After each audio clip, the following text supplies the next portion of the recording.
Hi guys, এই ভিডিঅ'টো সোমবাৰৰ দিনাখনে আৰু মোৰ যিহেতু সোমবাৰৰ নিৰামিষ, তো এইফালে ভাবিলোঁ কিবা এটা আজি বনাই খাওঁ নিৰামিষ টাইপৰ। আৰু এইফালে মোৰ মাতটো একদম ভাঙিছে, মানে মাতটো পূৰা বহি গৈছে আৰু ঠাণ্ডা পূৰা লাগি গৈছে গাত। তাৰপিছত এইফালে মই শাক লৈছোঁ, পালেং শাক, আৰু এইফালে কণ বিলাহীৰ লগত বইল কৰিব দিছোঁ।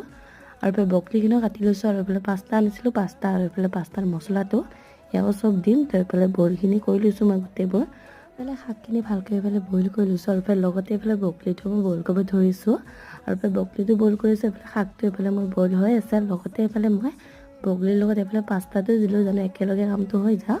আৰু এইফালে যিখিনি শাকখিনি মই বইল কৰিছিলোঁ, বিলাহী শাকখিনি, সেইখিনি মই মিক্সিত এইফালে গুড়া কৰিকে এইফালে মই কেৰাহীত বহাই দিলোঁ। আৰু এইফালে বেছি মছলা দিয়া নাই। এইফালে আকৌ বনাই থকাতে এইফালে ভিডিঅ' কৰিবই মোৰ নহ'লে, এইফালে পাস্তাৰ মছলাটো দিলোঁ মই।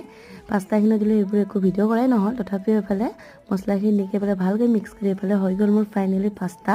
এতিয়া এইফালে আকৌ খোৱাহে কথা, এইফালে মা আৰু মই খাওঁ। আজিকালি